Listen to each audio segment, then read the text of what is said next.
So we're going to make this just a hair bigger. We're going to be covering powerful Python packaging. And one of the first things to point out here, there are links at the top. If you missed anything that I'm saying, or I will be moving pretty fast again. So be sure to pay attention to the links here at the top. Those are probably the most useful parts of the talk. One is a link to the Scikit-HEP developer page. And then I have a link to my blog as well, which has lots of useful links here that you can use to find these different things again as well. Okay, so what we're going to try to answer today is we're going to be looking at how you ensure that whatever code you're using on is shareable, is usable by other people, and we're also be looking at ways to make this something that is easy to maintain long-term and encourages high-quality contributions. So these sorts of things really are assuming that you are not the only person using your code, and you are not the only person that will ever contribute to your code. This is not always true, in which case these things aren't as important. But we're going to assume that. So these are the topics we'll be covering today. We will be looking at environments, packages, some static checking and quality assurance, using continuous integration, distributing packages, and then we'll pull all that together into a cookie, and I'll describe what that is. And we'll look at some different systems for doing some of these things. So first thing I'd like to cover is environments. Installing globally is bad. You will break things. In fact, now that PIP 20.3, which that's a year, so that came out last year, is out, this will probably happen even more often. Last time this happened, even though I tried not to install globally, last time this broke something for me was 3 days ago, or 4 days ago, I guess now. And then this includes user installs. So whenever you see this recommended, that's bad. Whenever you see this recommended, that's horrible. Please never type that. PIP, newer versions of PIP will actually default to, if you can't install to your global location, it will install to the user location. So there's no reason to ever type this. This is the wrong thing to type if you're inside a virtual environment, whereas this is the right thing. So virtual environment or VN or virtual env, whichever one you prefer. This is how you do it. This is something you should be doing quite often. You say python-m venv. This is available always in Python 3. In Python 2, you had to use virtual env, and in Python 3, it's still faster and everything's kept better up to date because it's not built into the standard library, which gives you that benefit that you can update at a rate faster than Python. And this is a good name for it, but you can name these folders anything you want. And then you source or dot, you can use the dot here. And then once you're inside the virtual environment, all of the Python commands will be referring to the stuff that's inside this local folder. And then if things get old, you just delete this folder and start over again. If things break, you just delete the folder and start over again, etc. There's actually a tool called the Python Launcher for Unix that has came out very recently. This is a port of the Python Launcher for Windows, which has been around for many years in Python. It comes in the default Python installation. So if you've ever seen people recommend py instead of Python, that's the best practice for Windows. Well, you can actually do that in Linux now if you install the Python launcher. It's a separate download at the moment that may get bundled into Python eventually. And one nice feature of the Unix version is it will actually pick up this .vn folder for you. So you don't have to activate if you use py, and there's less typing to do. So py-mpip. It's also, by the way, best practice to do python-impip, not pip itself, because pip may not be the Python that you're using. And often, though, what you're doing is you're trying to install applications. So one of the best practices for applications is to use pipx, which is pip for executables. And it's actually now part of the Python Packaging Authority. It lives next to pip in the same place that pip lives. So if you do pipx install app, then that will do all of this extra work for you, create a little virtual environment just for that application, and keep it protected from the rest of your environment. And then you can just access the executable, but the Python, you can't import from it. It will not affect your imports. Its dependencies will not affect yours. With more apps using Poetry now and having upper limits, this is going to slowly get worse and worse and worse. So if you use this, you will be isolated from that issue. That one thing may require packaging 21, and one may say that, no, I can't work with packaging 21. If they're not related, they shouldn't interfere with each other in the first place. You can even use Pipex Run, which will actually do all the steps in one. This is one of my favorite commands. So if you do Pipex Run, it will download a package named build and then call an application named build from that package. And there's a way to customize this, because you might know that the application in build is actually not called build. But you can customize this for Pipex too. So build does that. And if you just say Pipex Run build, you're guaranteed never to get a version of build older than about a week, because every week or so it will clear out its cache. And you never have to think about what you've pre-installed. It's just there. It gives you all of PyPI right there, immediately available. So you can just run a command like that. Pipex is actually pre-installed in all GitHub Actions and Azure images. There's no Python setup command required for it. It just immediately works. It's provided as a working environment. So it's extremely useful in GitHub Actions and Azure. And it's actually also installed in the mini Linux images now by default. One of the benefits of joining the Python Packaging Authority. So you can just access that directly from any of the mini Linux images. So you immediately have all of PyPI available in a single line. These are some of the things, just looking in my last couple of weeks, of the things I've been running with Pipex Run. Build, Twine, cibuildwheel, monolins, Jupyter Book, bump version, last version. Let's just do a demo of last version. So I have no idea if I've already,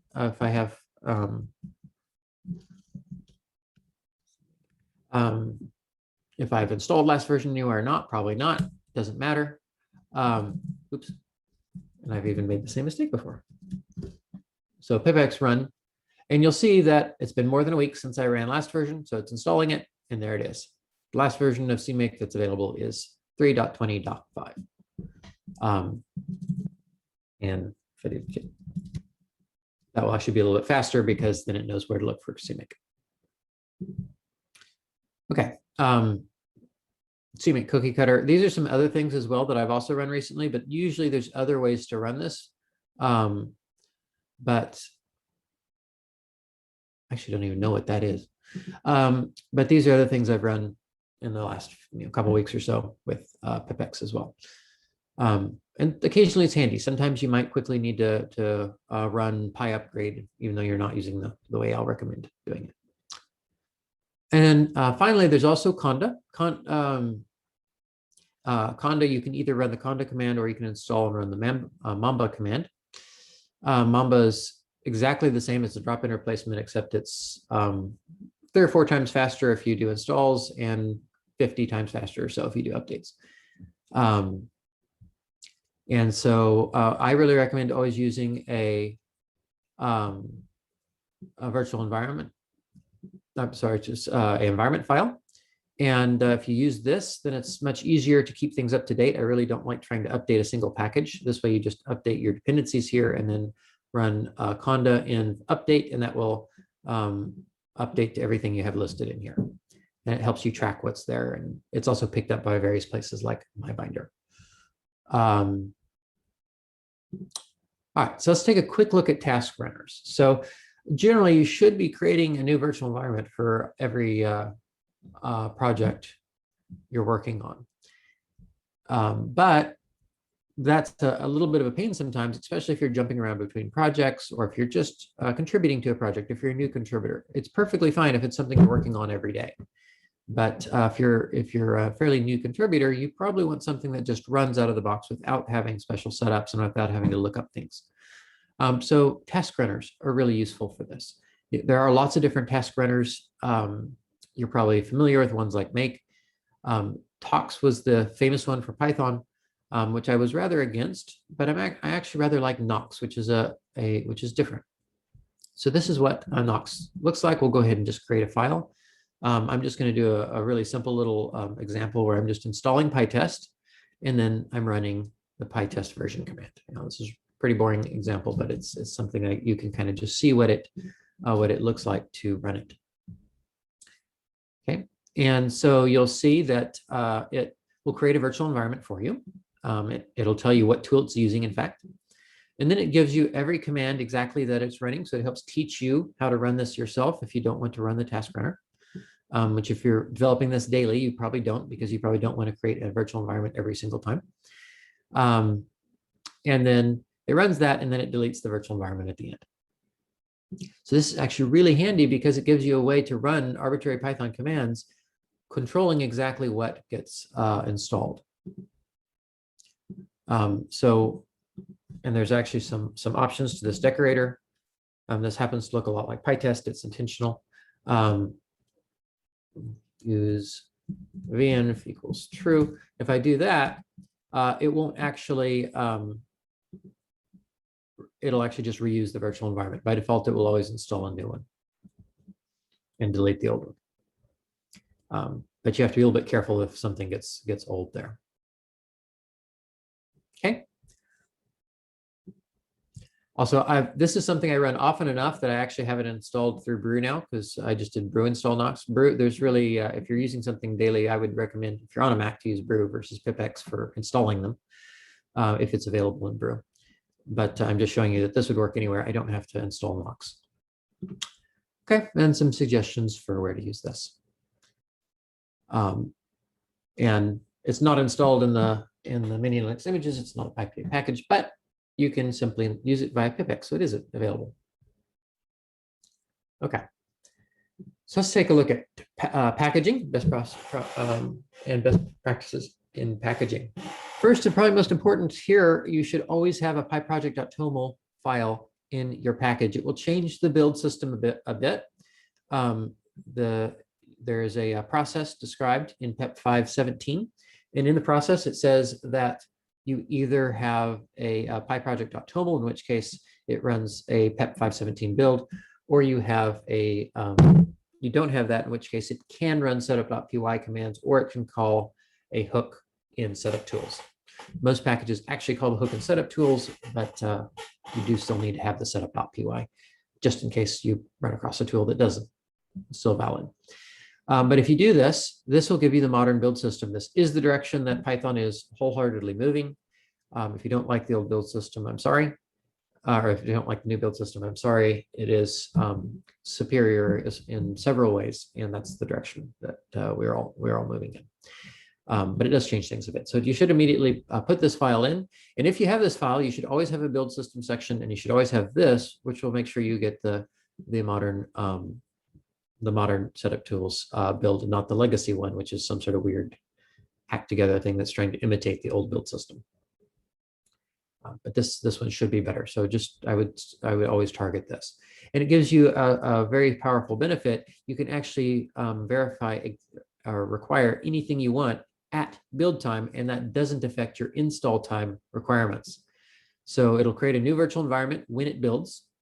And then in that new virtual environment, it will install just these things. It'll run your setup.py in that new virtual environment. It'll create a wheel, and then it'll delete that virtual environment for you. So you're guaranteed to have this and exactly this available, which is quite nice. So if you want to use some package in your setup.py that's not installed, it's fine. And that's sort of one of the key things with moving forward with new packages that help setup tools instead of just depending on setup tools. In fact, setup tools may not be available in all the default environments anymore in the near future because of this. Okay, you should put your packages in a source structure most of the time. This is a recommendation, not necessarily a rule. And this helps you because when you run things like PyTest, if you just have that package in the local folder, it may run from there instead of running from your install. So you've lost the ability to do things in the install, such as build your package. So built packages should always be in a source folder. They actually become rather difficult to test properly. And certainly if you want to use any of the other features, automatic versions and things, then you don't ever want to be running from the local directory. Now, there are a few rare exceptions. There are occasionally times when you intentionally want to design your package to run from a local directory. for some particular reason. So it's just a recommendation. It's good practice, and it will bite you occasionally if it's not in the source directory. Days since I've been last bit by that has been probably about 6. Okay, setup config is actually supported instead of setup.py, and really you should be putting anything static in your setup config and not in setup.py arguments. Just a quick aside, I will be probably not answering too many of the questions live on the Slido. We'll see if we have some time at the end, but if not, I will definitely answer every question in Slack. So please make sure that you check the Slack afterwards. I like to make sure every question has a written answer, even if I answer it as we go. Okay, so binary extensions have to be put in your setup.py. In package extras, I tend to like doing that just because I like to have self-dependencies. So I like to have dev depend on test, for example. And there's no way to do that in setup.config or pyproject.toml, which is really irritating. So I tend to have them just for that. But otherwise, the setup.configs are superior, and they can be picked up by packages. There's various, and by other libraries. There's various reasons where it's nice to be able to statically analyze your package without having to build it. And you can't do that with setup.py. It's just simply, it might be impossible to parse. It may have some weird things like an error if you loaded on too new a version of Python and things like that, intentionally thrown, which makes it impossible to cleanly pull things out of it. Where setup.config is easy to read.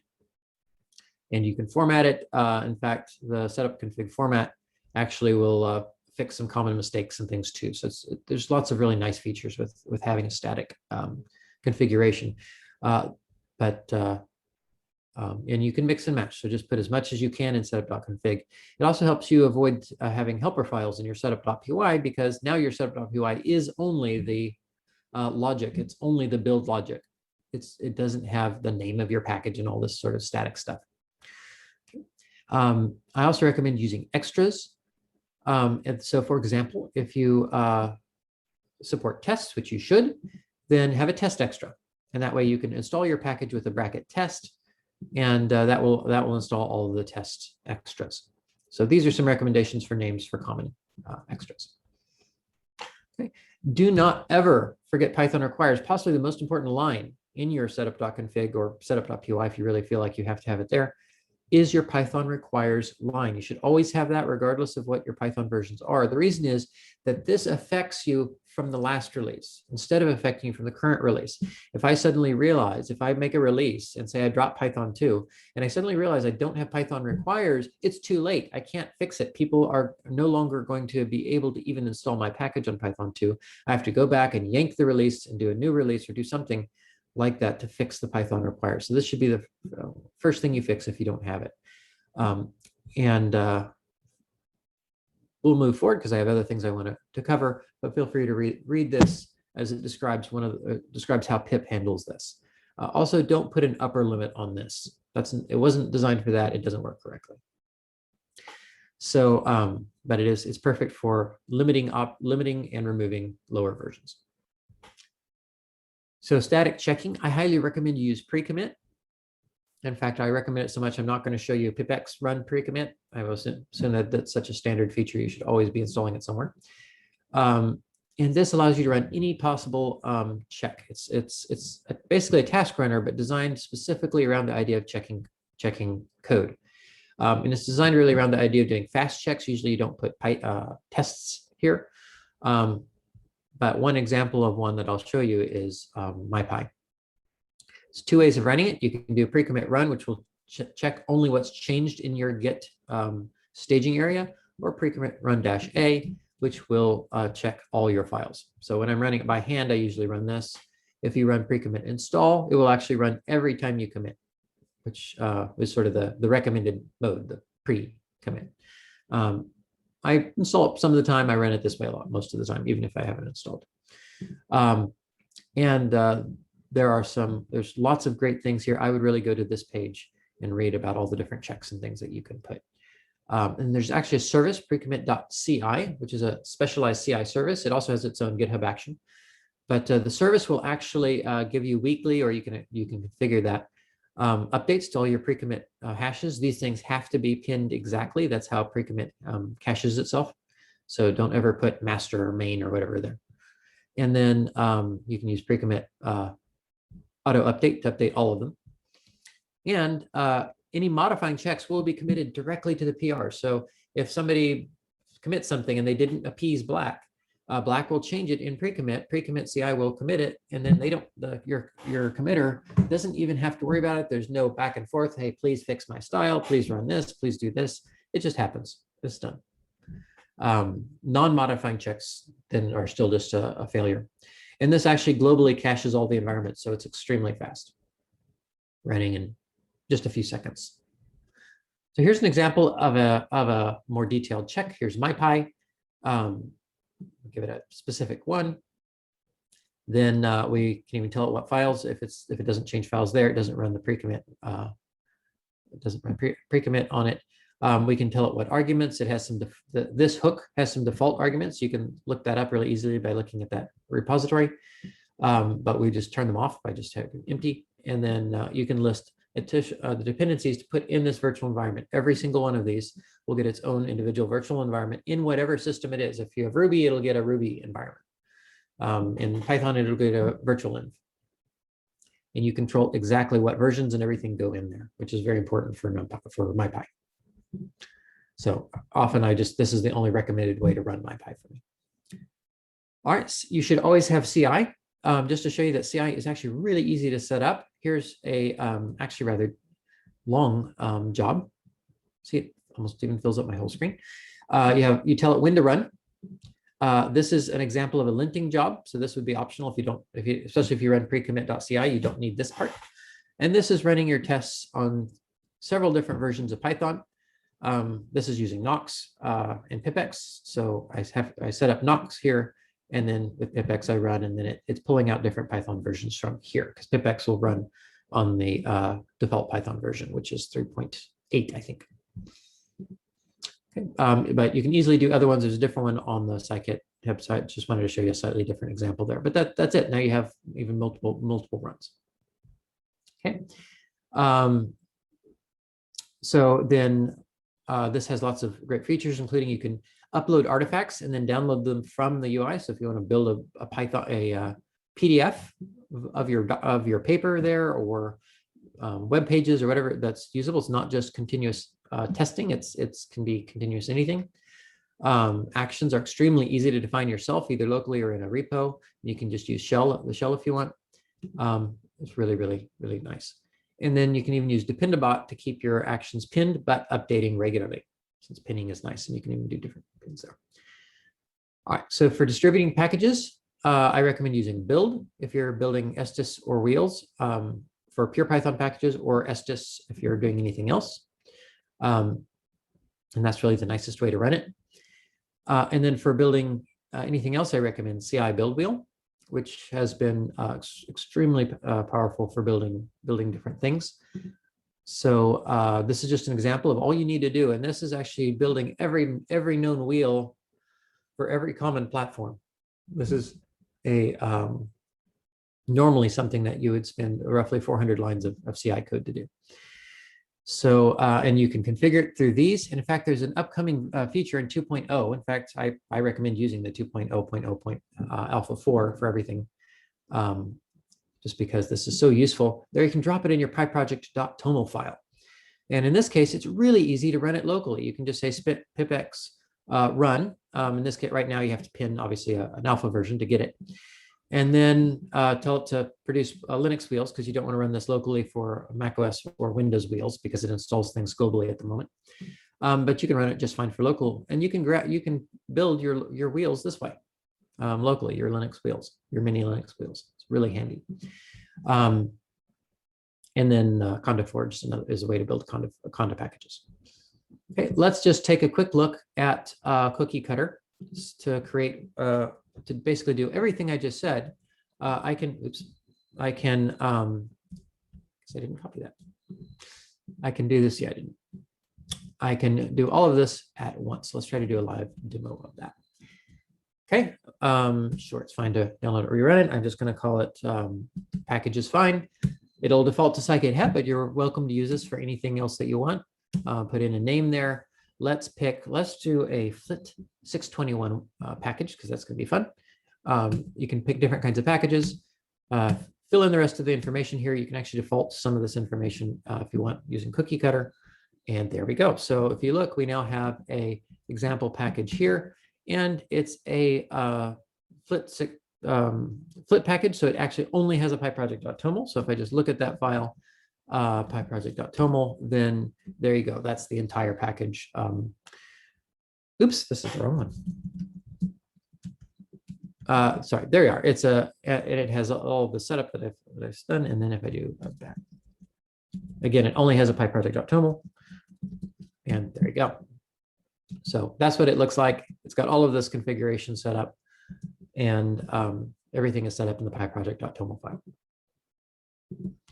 So this is really handy. You can even do binary packages using PyBind 11. That was an option. So there are alternative packaging systems. You just saw one. This is actually using PEP 621, which describes a way to describe a general configuration for all package backends, which is supported by 3 right now. Setup tools hopefully will support this soon, but you can just describe this, and then it doesn't matter which backend. In fact, I can just change this statement here to using trampolim, or which is trampoline in Portuguese, or way, and this will just work because it's the same configuration. It's a general configuration format. Very nice. I have played around with poetry. I'm a little worried about recommending it wholeheartedly. It sort of combines all of these things together, but it makes several rather bad decisions, especially for libraries out of the box. And you have to know to change those and not go with its sort of recommendations if you use it. And it's a little slow to update on some things too, like getting proper Mac support. Last thing I want to point out, Scikit-Build. This is actually having is actually something that builds extensions using CMake. So it's a really exciting thing for us. It has a fairly significant user base. It supports all different, variety of different things. And of course, it's using CMake. One of the best things to come out of this is this CMake and Ninja. Oh, Henry? Yes? Sorry that I have to do this, but yeah, you're running out of time, and there are quite a few questions. So actually, technically you have 1 minute left. Oh, no, zero minutes left. So can you try picking one question from Slido, answering it, and then we'll do all the rest on Slack? Okay, so the only one that's been voted up twice has been this is the correct way to install packages to set up a new virtual environment for every project you're working on. I would say yes, unless you're using one of these other techniques like the task runners. Every project usually should have its own virtual environment. There's absolutely no reason one project's environment should be messing with another project. So I always have a .vn folder and sometimes multiple folders inside each project. So it doesn't mean you absolutely have to do that. And if you're using Condo environments, you might be tempted to reuse the same name. I'm actually running this notebook from the Level Up Your Python environment, just because those are named environments. But I actually did create an environment, or I have an environment file for it. Okay, I will be answering questions on Slack, but please read the statement here about Scikit-Build.